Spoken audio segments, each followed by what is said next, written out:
everyone. Hello, everyone.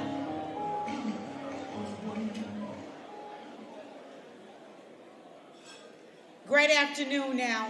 I am Dr. Talisa Franklin. I am the president and CEO of the Memphis Juneteenth Festival. It brings me so much joy to introduce our keynote speaker for this afternoon. Before I go to my script, I want to say this. Last year, I wanted Roland Martin to be our keynote speaker. And then this year, I kept saying, Lord, we need a speaker that can speak to our community. We all know that there has been so many attacks on different things, especially from Juneteenth, the DEI, and social justice. And I believe in my heart of hearts, it is time that we have someone that can speak to those issues and get us moving forward.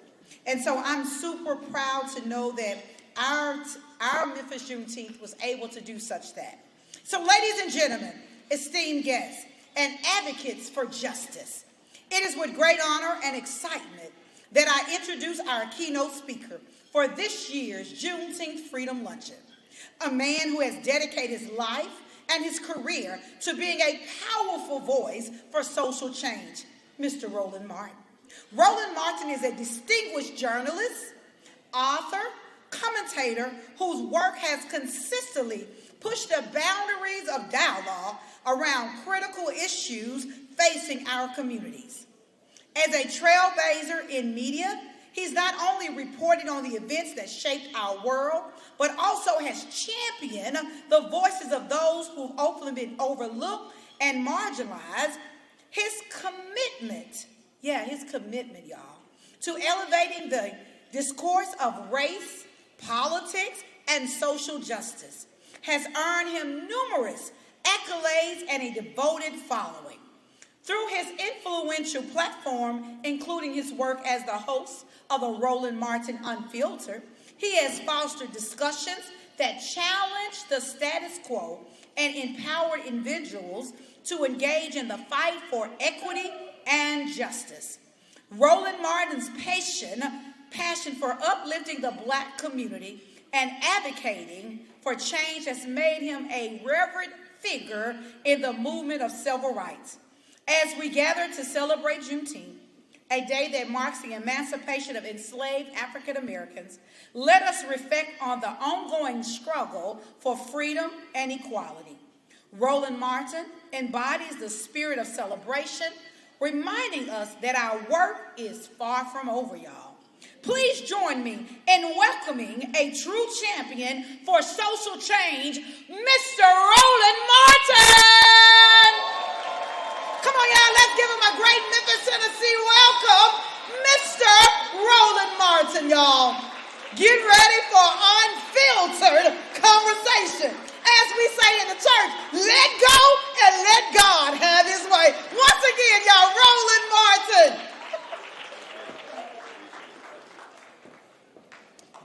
Thank you so much. Glad to see everyone here, and glad to be back in Memphis. I've been here numerous times, and so glad to see all of you.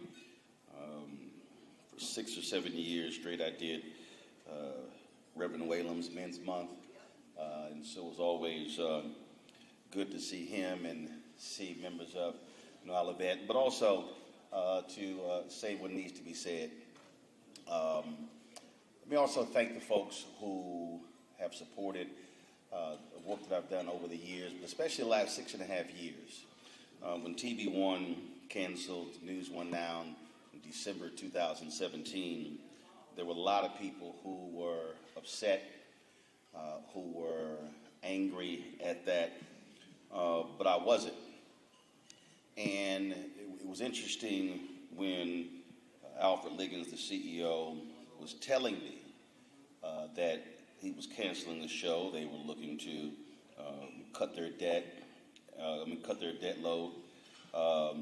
Literally, as he was talking, I was already planning because I understood where our industry was going. There were people, and in fact, at the time, I was talking to some folks at YouTube, and they were funding various projects, and they literally said that black news simply would not work. There were black folks who told me the exact same thing, but I knew that they were actually wrong. And so we went about the business doing what we do and doing the work and focusing on that and building it ground up. And in 6.5 years, we went from 157,000 subscribers on our YouTube channel to 1.8 million.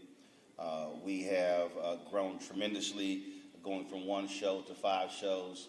But if you want to understand what happens when you just put in the work and you do the work and you don't worry about the naysayers, when I met with the same YouTube folks in August, they told me that when they grouped all of the different, what they call progressive shows, and I'll make it clear, our show, we're not progressive, we're not conservative, we're not Democrat, we're not Republican, we're black. And so, where we center African Americans, which is not the case in most places. And what they said is when they grouped us in all of the progressive channels, all of them channels that are much larger than us, folks that have 3, 4, 5, 6 million followers, that we were number one in terms of watch time per viewer, meaning folk watched our content longer than all of those other shows. And then on March 4th, this year, when the twice impeached, criminally convicted felon con man in chief gave a speech to Congress, we decided to do what we call the State of Our Union. And I sent a text message out, 6 to 8 people, and I actually forgot who I sent it to. And the text message I sent out said, hey, we're doing this coverage. Let's not give our black eyeballs to these other networks. Let's watch it here. And I said, let's have 100,000 folks watching. Now, up until that point, the most people that we had watching our show live at any time was the day the Tyree Nichols video was released. We were at 8,000 folks that day when 7 p.m. hit, when the video was released, 7 p.m. Eastern. In 15 minutes, went from 8,000 to 29,000. So that was the mark. So in my mind, I said, I threw it out there, but if it's 40, 50, I'm fine. And I wasn't even necessarily thinking that way because I don't get wrapped up in those things yet. And then, of course, on that night, we had Bishop William Barber, who gave our speech. I did not carry a word of what Trump had to say. Bishop Barber gave out the State of Our Union from our studios.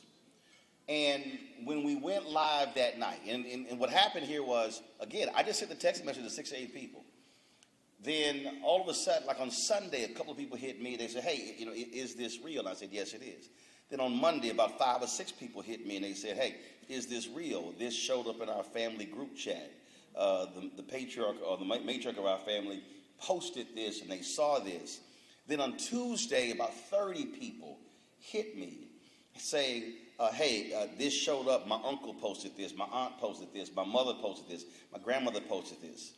And what we begin to realize is that literally in black chat text groups all across the country, this one text message was spreading. I didn't do any black radio. I didn't do any interviews. We didn't do any advertising. It literally was a single text message. So when we went live that night, within 2 minutes of going live, we were sitting at 40,000. And then within 5 to 10 minutes, it was 67,000. Within 20 minutes, we had crossed 100,000. When I tossed to Bishop William Barber, we were at 200,000. At the peak of him speaking, we hit 250,000 folks who were watching live. When they came back and put it all together, out of all of the media outlets in America, out of everybody that was covering the speech that night, out of all of these channels on YouTube, we're talking about media companies, Time and Newsweek and NBC and ABC and CBS, all of these major companies, on that night, our channel was number 5 out of everybody in the world that was covering that speech.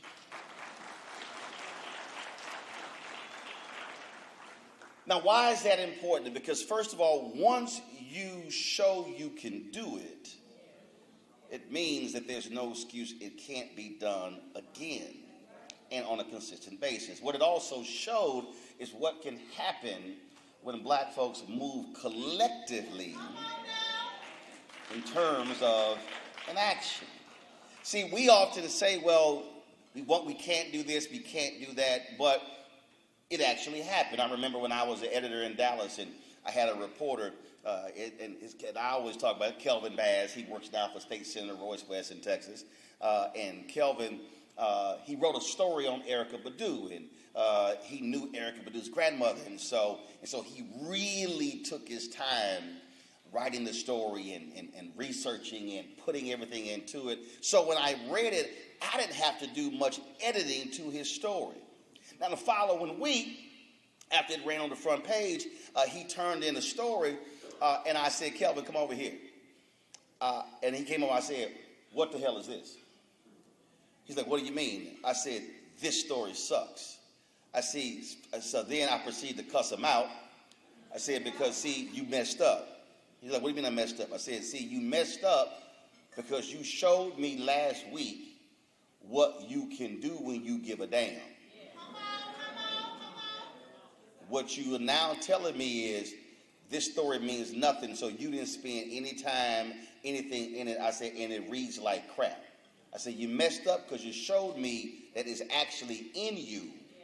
Now my expectation for you is I got to see that now every single week. And I say that because that really has to be a state of mind for many of us, because too many of us literally are making excuses as to why certain things cannot happen. At the table, I asked the question, what's the largest black-owned business in Memphis? Folk couldn't give me a name. That is a problem. And so I need us to understand that I'm not interested in the same old same. I'm not interested in another black mayor. I'm not interested in more black council members. I'm not interested in more black county commissioners. What I'm interested in is, what are you doing while you are there?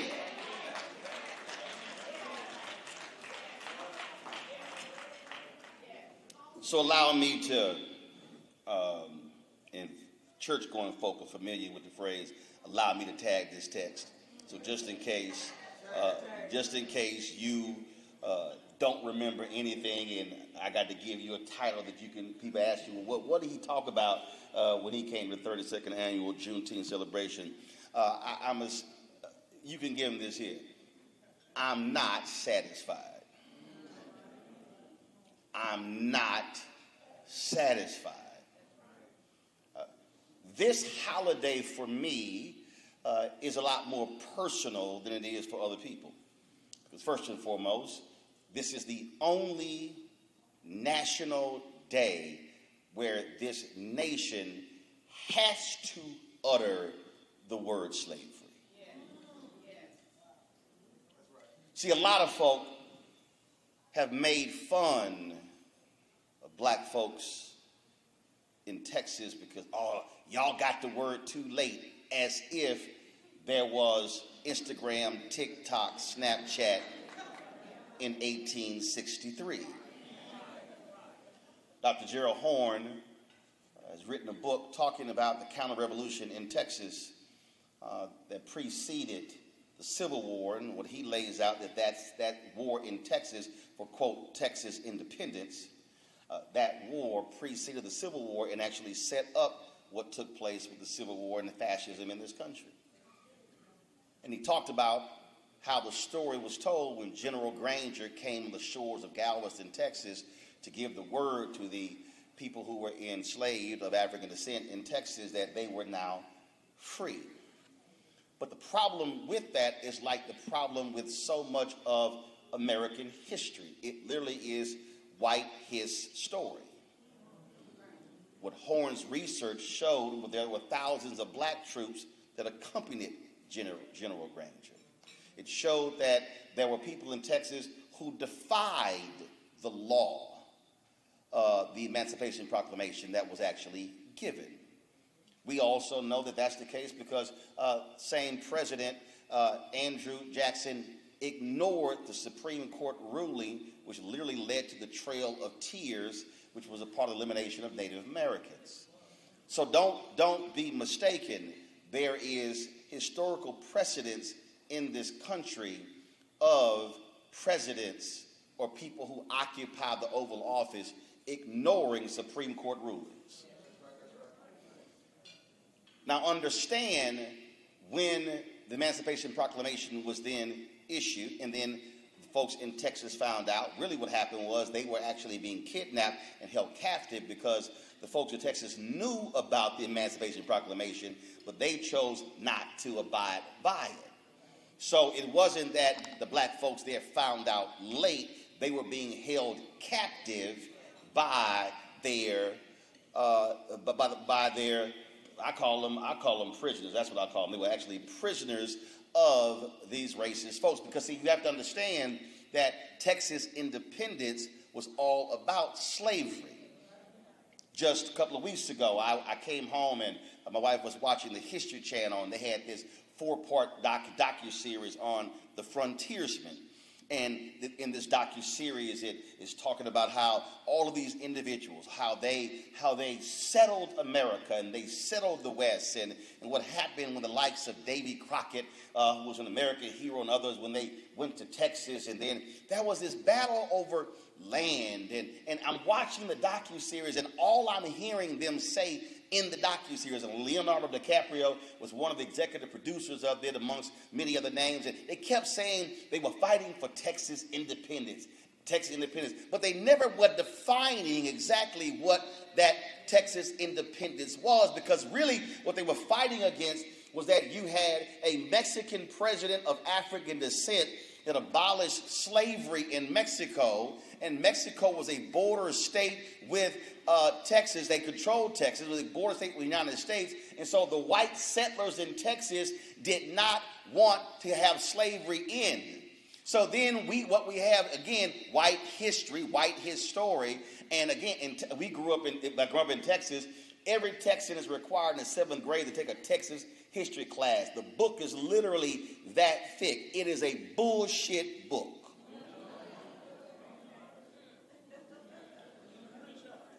Because they have created the myth of remember the Alamo. But nobody asked, well, why should we remember the Alamo? Because the fight at the Alamo, where Davy Crockett and others were killed, the Alamo was a battle over slavery. They were fighting to keep slavery. They did not like the fact that Mexico had abolished slavery, and so they said, we need to succeed from Mexico to gain Texas independence so we can steal the land and keep slavery. That's the real history.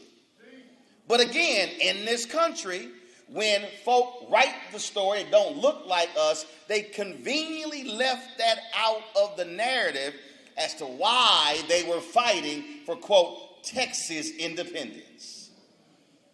And so then you get to the point where we get the word, and you then begin to have this annual celebration of Juneteenth. And what folk need to understand, and I was having this conversation with Governor Westmore, my alpha brother, and because he asked me to come to the Maryland event. I said, well, I'll be speaking in West Virginia on June 19th and in St. Louis on June 20th. I said, but Governor, do me a favor. I need you to make it plain that Juneteenth is not a day of parties and picnics and concerts. It is a day where the people, the freed folk of African descent in Texas, always said it is a day for not some freedom, not partial freedom, but complete freedom. It was freedom to vote. It was freedom to live. It was freedom to have housing. It was freedom to have jobs. It was freedom to own businesses. It was freedom to be able to walk into stores and not be followed. It was freedom not to have your women raped and pillaged by other folk. It was freedom to have your kids educated. That's what it's about. I said, so when this became a national holiday, and I said, don't make the mistake. I said, talk to folks in Texas to understand what it was all about. This is what it wasn't not another nice little cute little time. It was a yearly reminder of the fight for freedom of people of African descent. And so that really has to be the mindset of every single person here. And so if you're celebrating Juneteenth here in Memphis, you now need to be asking the question, what is it we are doing to gain our freedom in Memphis? And see, I appreciate earlier when the pastor said that the mayor has called Memphis the blackest city in America. Well, here's my problem with that. When they talk about Washington, D.C. as the chocolate city, they're talking about Marion Barry and other black mayors and the opportunities they created for African Americans using their power for black business. When Atlanta is called the Black Mecca, it's because of Maynard Jackson and Andrew Young and Maynard Jackson and Bill Campbell and Shirley Franklin and Kasim Reed and Keisha Lance Bottoms and now Mayor Andre. When they talk about other cities, when they talk about other cities in terms of what they have done, I'm confused. I'm confused. How can this city be the place where Reverend Dr. Martin Luther King was killed, and he often talked about the issue of economic freedom in the speech that he gave on April 3rd, 1968. That was an economic blueprint where he literally said in that sermon at Mason Temple that we need to pull our resources. He at one point said, Jesse, what do you call it? Redistribute the pain. In that same sermon, he said the companies that should be boycotted, if folk are not doing business with us, we don't do business with them. Well, Memphis, I need y'all to explain to me how in the hell you are 62% of this city and you are in the condition that you are in.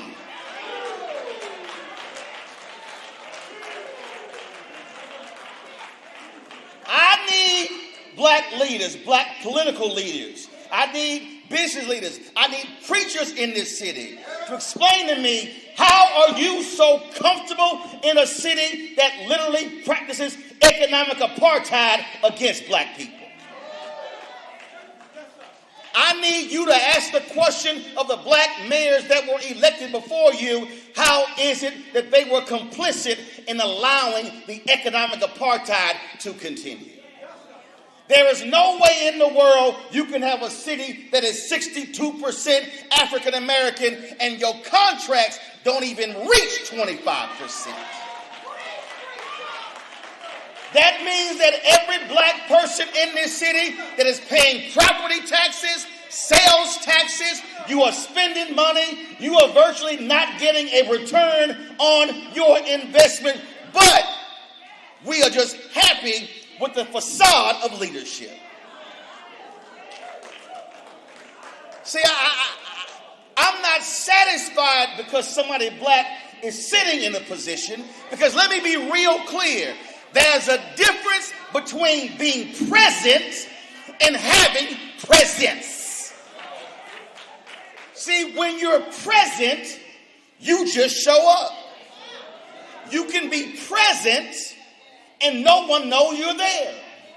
You can be present and literally have no fingerprints, no footprints, but the question is, do you have presence?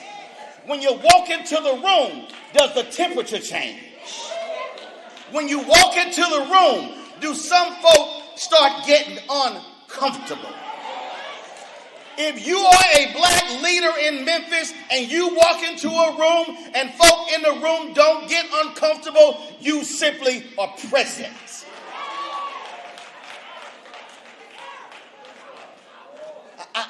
I'm not interested in the performative. This is a question of results. And let me be real clear. There are white Americans who care more about the collective of black folks than some black folks. When you look at the history of the black freedom movement, the civil rights movement, you have that. When I listen to folks sit here and say, oh, no, Ro, you shouldn't criticize the founding fathers. You shouldn't criticize the folk who had slaves because they were men of their time. Well, so was John Brown. John Brown was a white man who believed in the Bible, who was willing to kill folk because he despised slavery.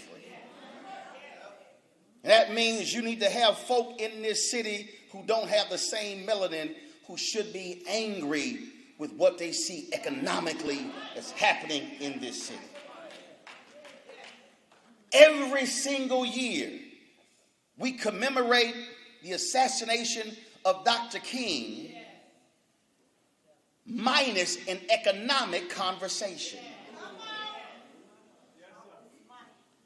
I'm not interested in any more gatherings. We go to Selma to commemorate Bloody Sunday, and Selma looks the same today as it did when they walked across the Edmund Pettus Bridge. In fact, when we go to Selma, we don't even stay in Selma because ain't no hotels to stay in Selma. Folks stay in Montgomery and drive to Selma for the event to walk across the bridge and go back to Montgomery. See, at some point, we have to have an attitude of, I'm not satisfied. And I'm telling you right now, I know what's happening. I know there's some people who are political leaders in the room who are like, well, no, we're doing a lot. I can't accept that. Because I need to see the fruits of your labor. I need to understand right now how black Memphis is not having a daily march against Elon Musk turbines in this city. See, I don't want to hear all that, we the blackest city in the country. Well, damn it, show it. Because if anybody understands the history of black people, it has been one of agitation, of protest, of demanding for change, not being comfortable, not being willing to accept the status quo. See, when we begin to accept the status quo, then we begin to say, well, no, everything is good, we great, it's all fine, so we really shouldn't say nothing, do nothing. We don't want to upset the balance. We don't want to make folk upset. No, we shouldn't do that because, the mayor's black, so we don't want to do that whole thing. I saw that with Obama.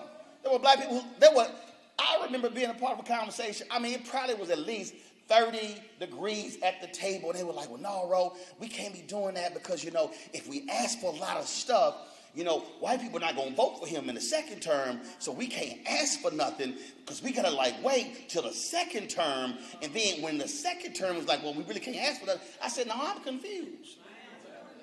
Because, and I said this all the time, I said, black people were the only ones who stayed at the inauguration parade. Everybody else left. We were so happy and excited to look up, oh, we just got a black first family. Oh.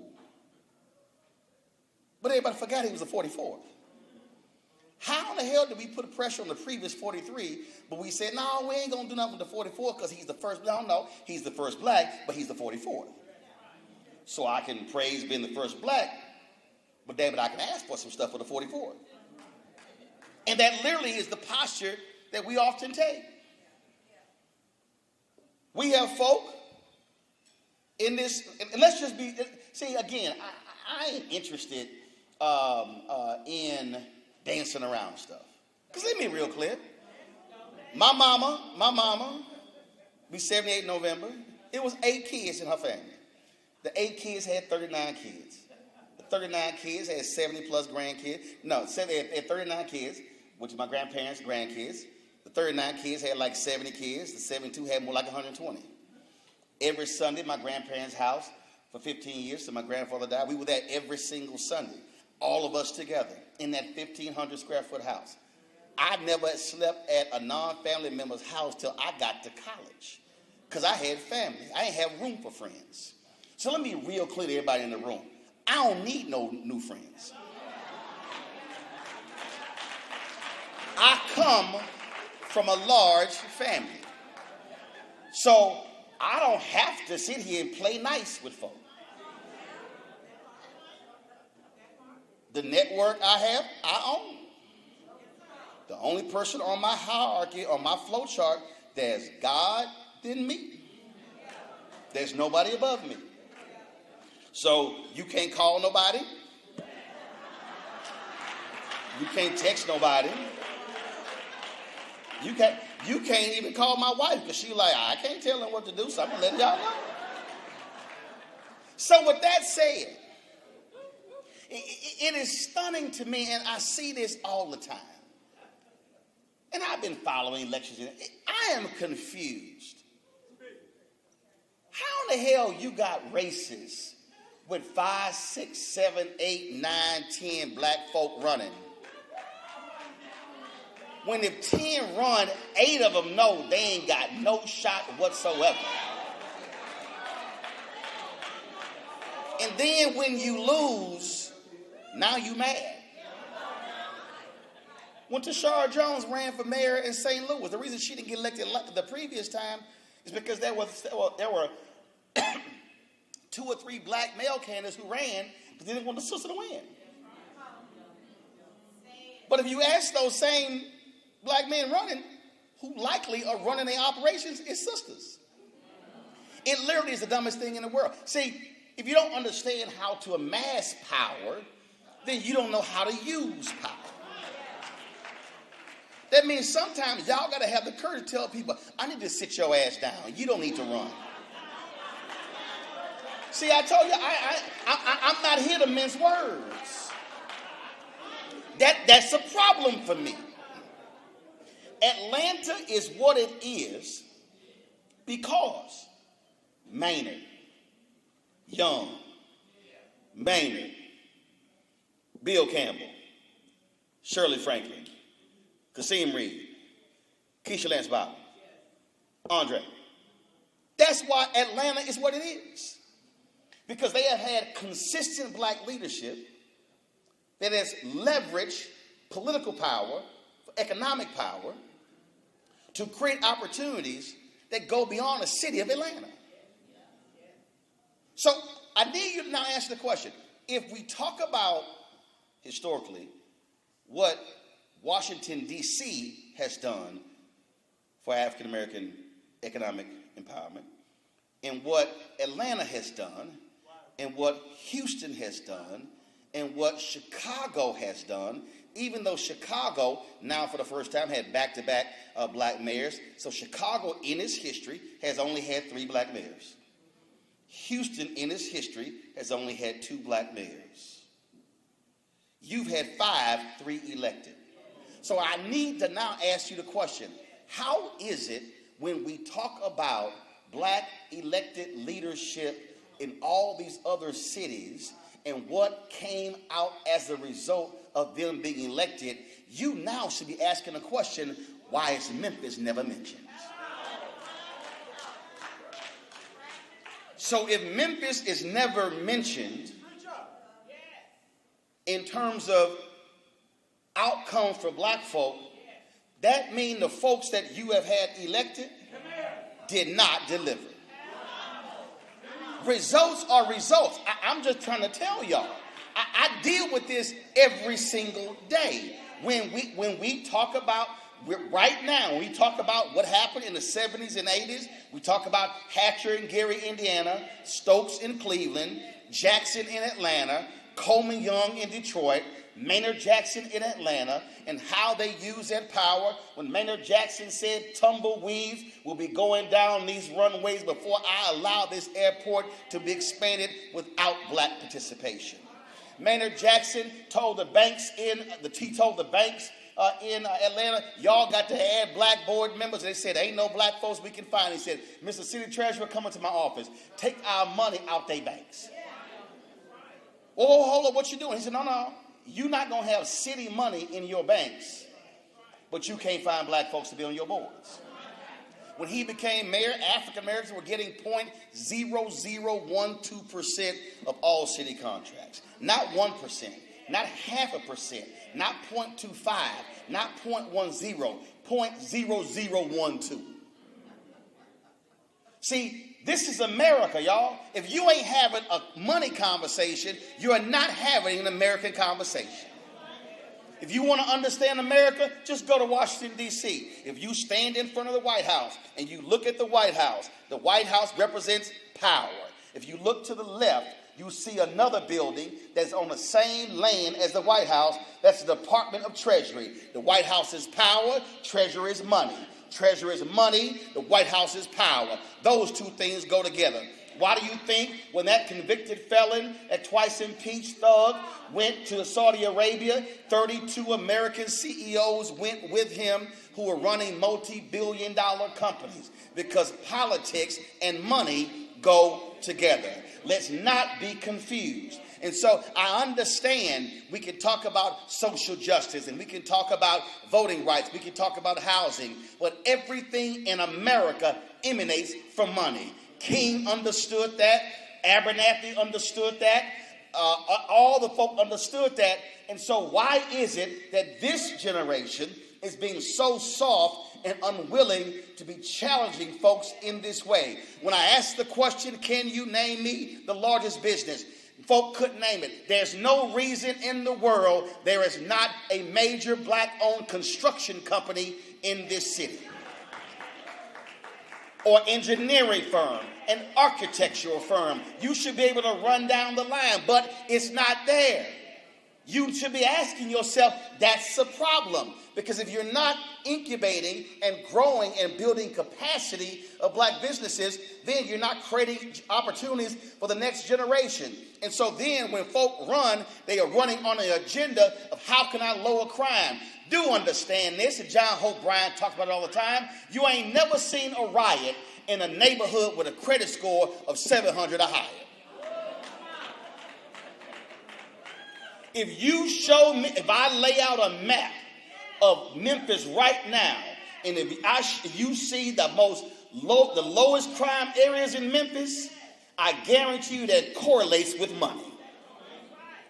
So if we ain't having a money conversation, then we're not having a conversation.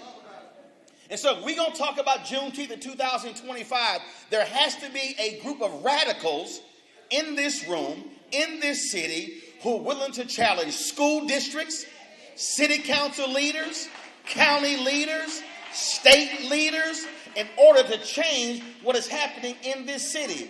You should be unleashing protesters on their asses every single day.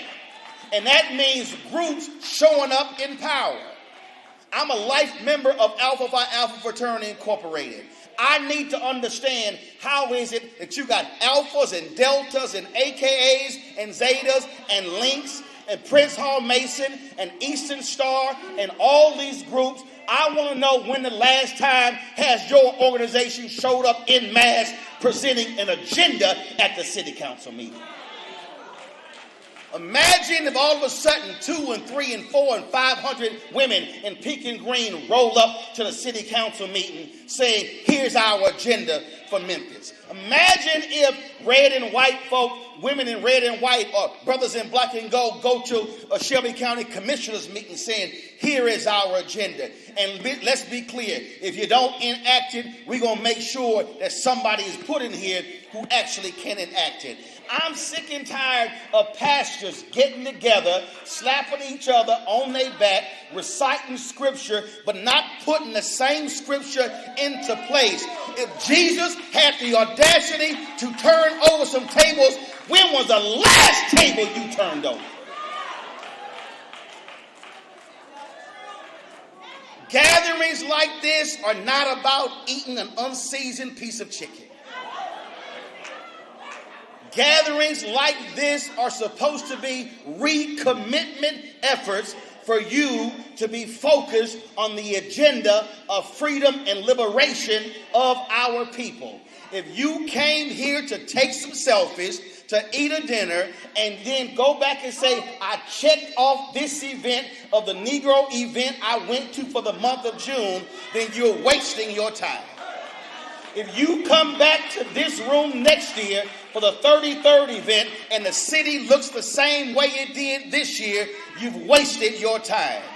Your job over the next 364 days is to change the look and the feel and the condition of this city, and the people are waiting for you to show up. So if you're in this room calling yourself a black leader, well, damn it, act like a black leader. Walk like a black leader. Talk like a black leader. Be willing to fight. And if you are a white ally, whether you are male or female, you do the exact same thing. But you need to understand this is going to require folk having the guts and the tenacity and a revolutionary mind and a radical agenda to be able to say we're not satisfied with what's going on. You got to be willing to fight. You got to be willing to challenge. You got to be willing to make some of your friends and frat brothers and sorority sisters and church members uncomfortable. I don't care if they look like you. They need to be pushed and prodded and forced to change. This is a generation that's got to learn how to fight for something. And in the words of my frat brother Burton Woodson Tandy, we will fight until hell freezes over, and then we will fight on the ice.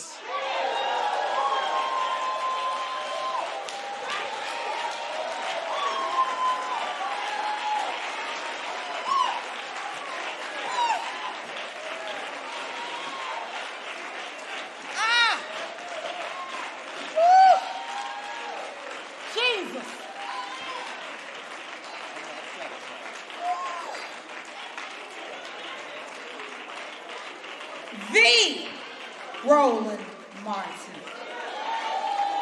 Anybody here ready to see change this time next year? Anybody ready to see change this time next year? Anybody ready to see change this time next year? We ain't playing, y'all.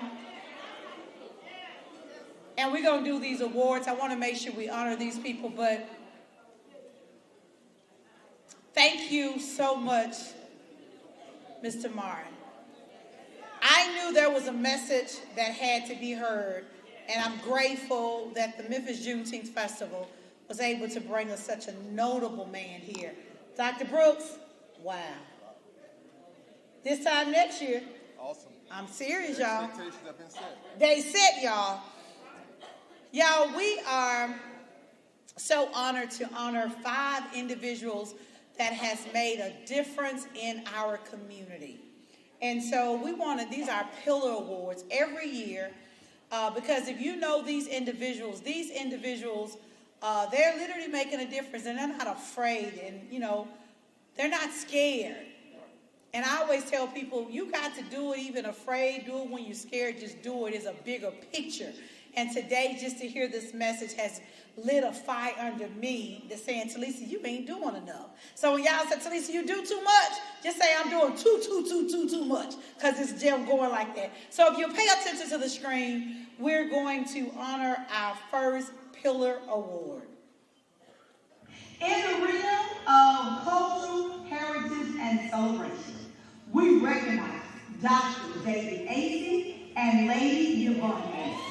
Together, they have dedicated their lives in preserving the rich history and cultural legacy in our community, organizing events that celebrate our heritage and foster an understanding amongst diverse groups. Will you help me celebrate Africa Enabled founders and leaders, Dr. David Acey and Lady Yvonne Acey.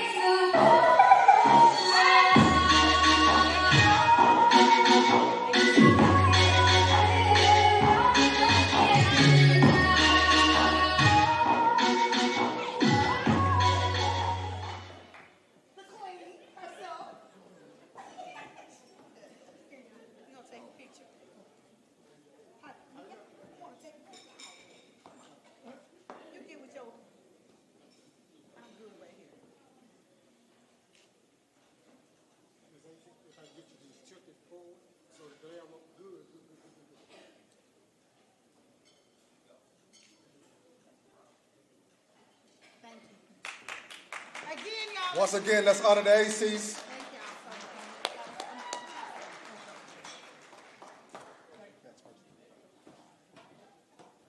For activism and advocacy, we celebrate Commissioner Dr. Charlie Caswell, a devoted leader in the fight for social justice. He has been instrumental in mobilizing community efforts for change, tirelessly advocating for policies that uplift marginalized voices and championing initiatives that empower our youth. Will you help me welcome and celebrate Commissioner Dr. Charlie Caswell?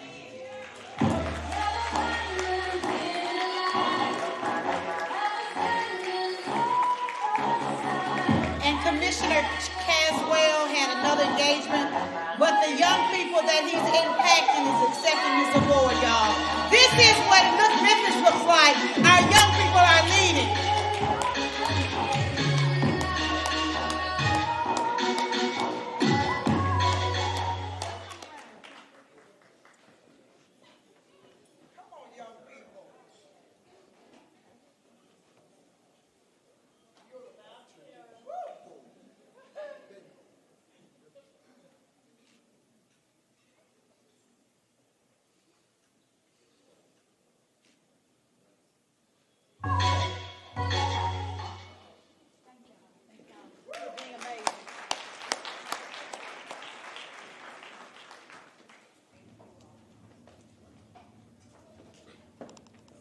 This year, we are proud to honor 5 outstanding individuals with these prestigious 5 Pillar Awards, recognizing their incredible contributions to the community. In the category of educational and awareness, we honor Commissioner Sable Otay with a steadfast commitment to enhancing educational opportunities. She has worked tirelessly to ensure that all children in Memphis have access to quality education and resources, advocating for the policies that promote equity and inclusion in our schools. Will you join with me and celebrate as she comes to receive her award, Commissioner Sable Otay.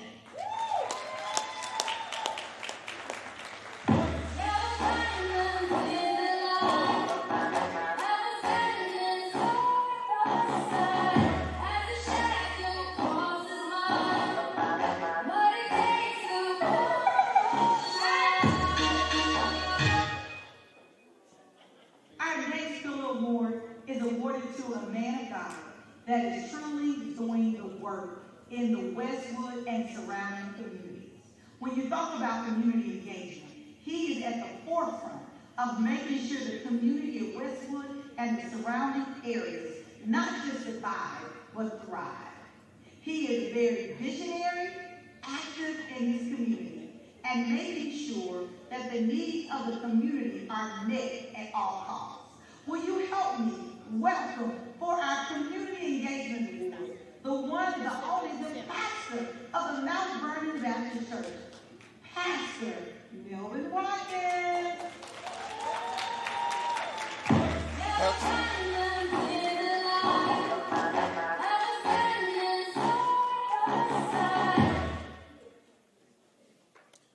Pastor Watkins is not able to be here. We're going to accept this award for this occasion.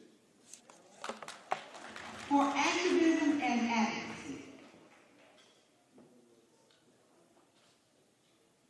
For activism and advocacy, we celebrate Commissioner Dr. Charlie Caswell, a devoted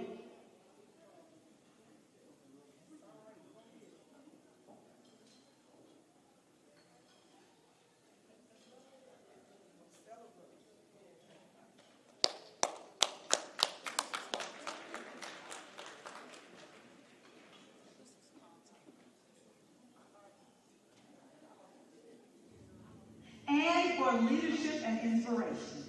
We are thrilled to recognize Sarah Carpenter. As a visionary leader, she has been at the forefront of our community, developing initiatives, inspiring others throughout her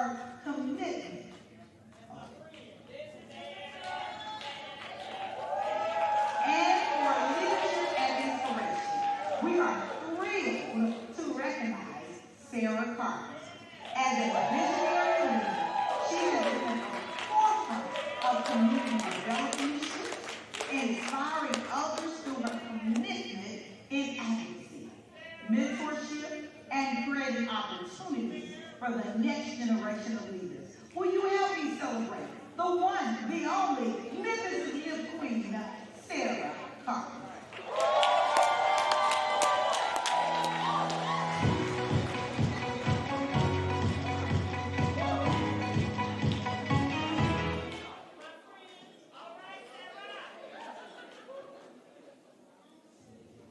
Today, we take a moment to honor the extraordinary life and legacy of Pastor Ricky Floyd, a lifetime supporter of Juneteenth, who passed away this year.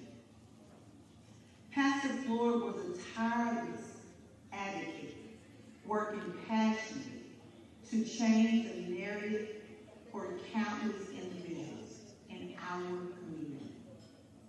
His unwavering commitment to social justice and empowerment shines brightly as we champion the vision of Black Wall Street, right here in the Fraser community.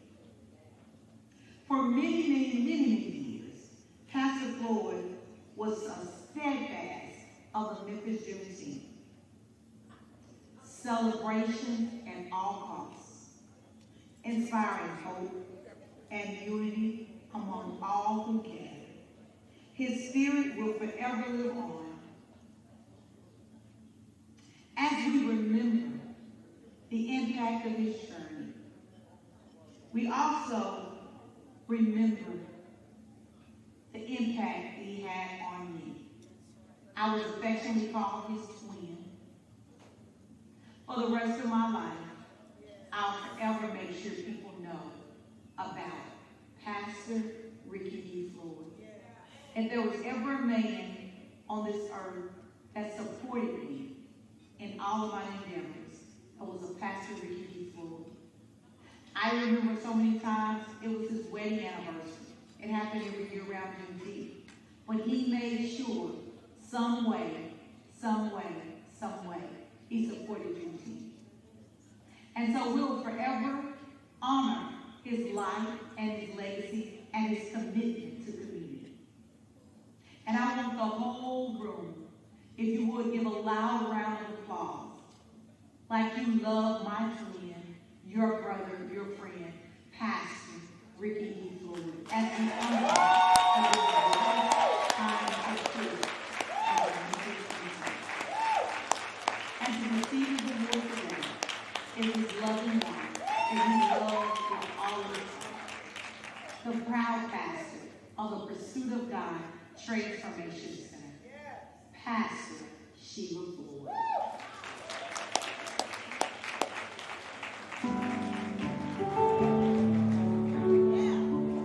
I want to say this.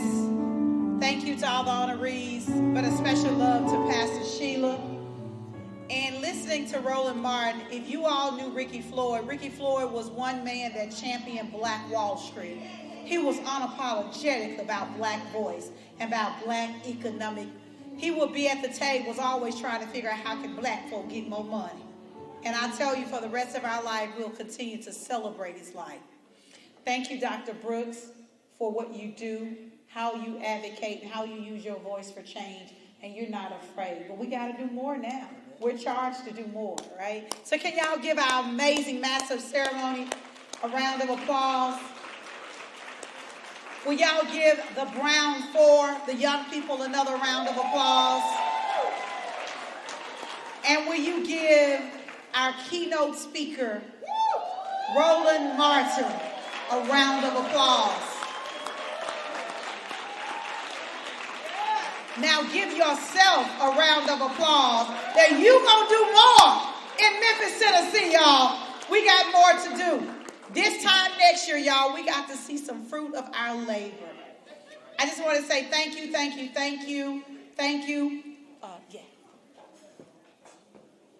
And I know many of y'all want to take pictures with Roland Martin.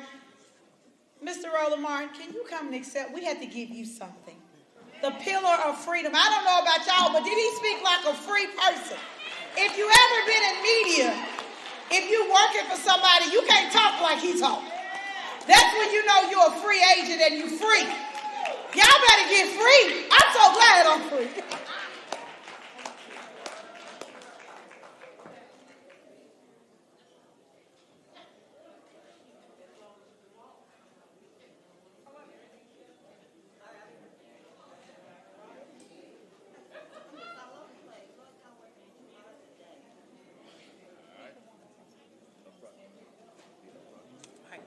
And so thank y'all, thank you. Mr. Martin is here to take pictures. If you want to take pictures of Lady Beverly and Tanita, get our honorees first that want to take pictures, and let's form a line. Listen, Roland Martin has plenty material. I challenge you all to go on his site, connect with him, and let's support y'all. This is where it goes. To my team, to my volunteers, y'all know I love y'all. And y'all know this hotel is closing. And I'm so grateful we're their last event, and we've been here for decades. And thank you, Holiday Inn, University of Memphis, for all your love. So if you want to take pictures with Roland Martin, I need you all to please, Joe, give us some soft music. I need y'all to get a line. Come here to my right, to your left. And my sponsors, I'll grab you all and I got you.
if y'all allow us to. We are so grateful.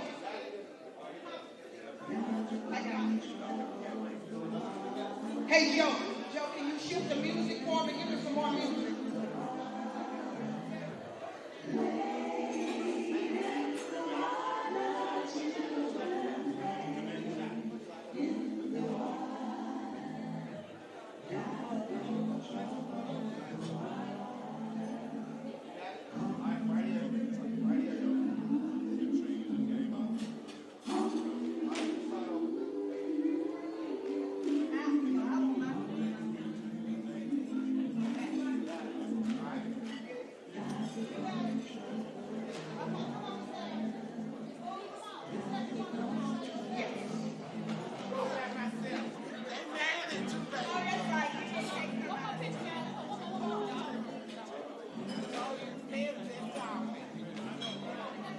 Lady Floyd, we can get you to come back real quick.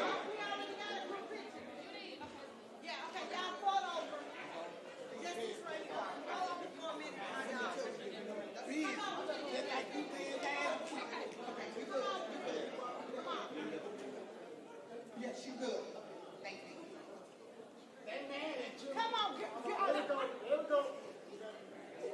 One more, I didn't smash. Okay, when you all finish taking the picture, just go to your left. Joe, turn the music off. You're welcome.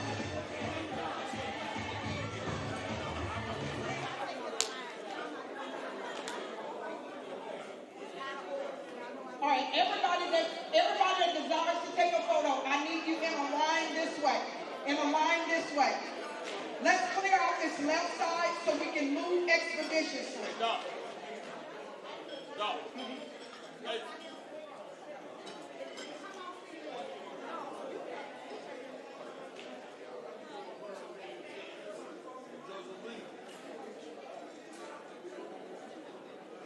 Ready?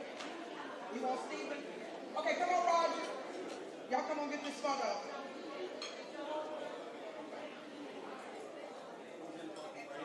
I need everybody to shift to the left for me. Shift to your left.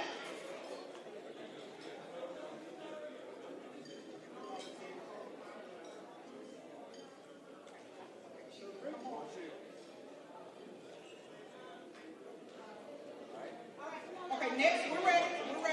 I got the next group. Come on.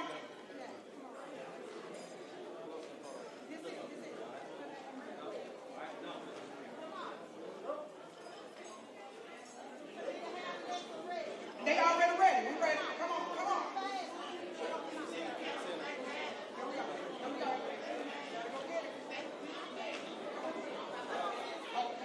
Next, come on.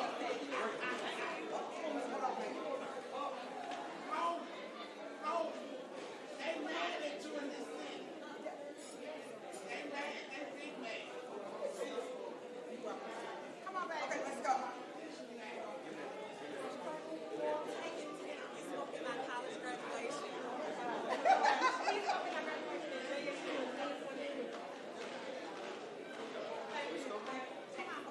Let's go. Thank you.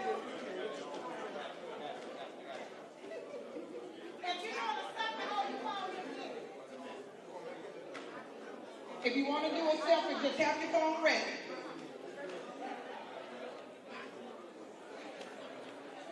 All right, next. Yeah, we got next.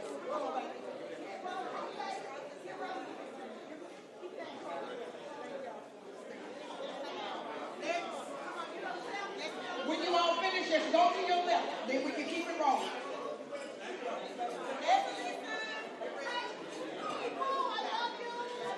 That's right. Already have your phones ready.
Everybody got your phones ready?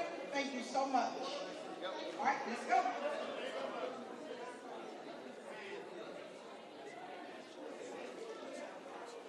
Next.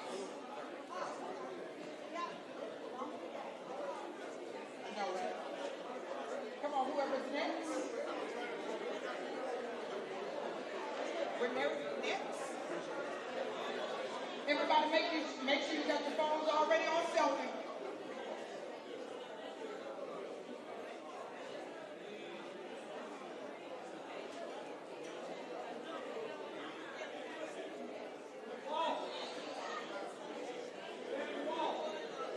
Next. Go to your left. Thank you.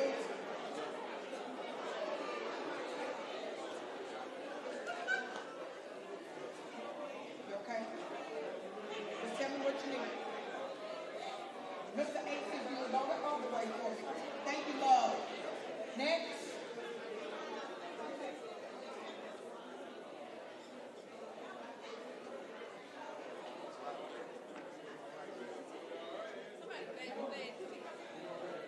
You got yours.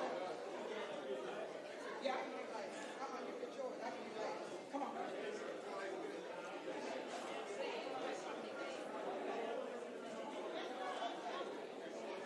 Somebody has dropped a green makeup bag.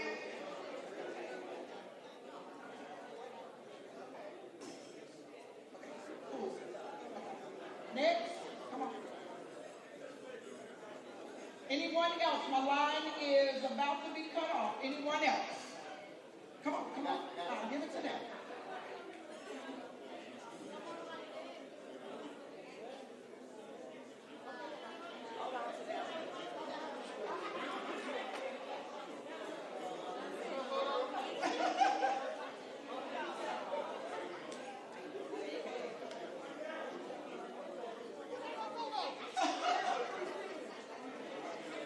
All right, next. Come on, come on.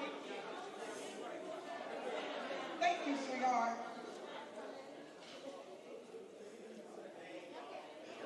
Next. Make sure you all tag Memphis Juneteenth Festival, Memphis Juneteenth, and Dr. Talisa Franklin in all of your photos. All right, this is the last one. Yes.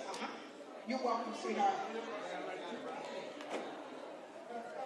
We got you, JoJo.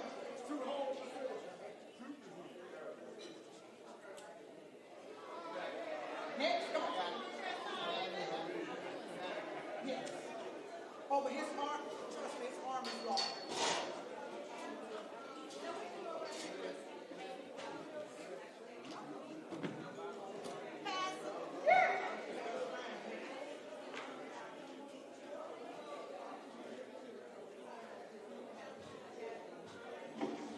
Okay, to help.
Anyone else? Last call. We're counting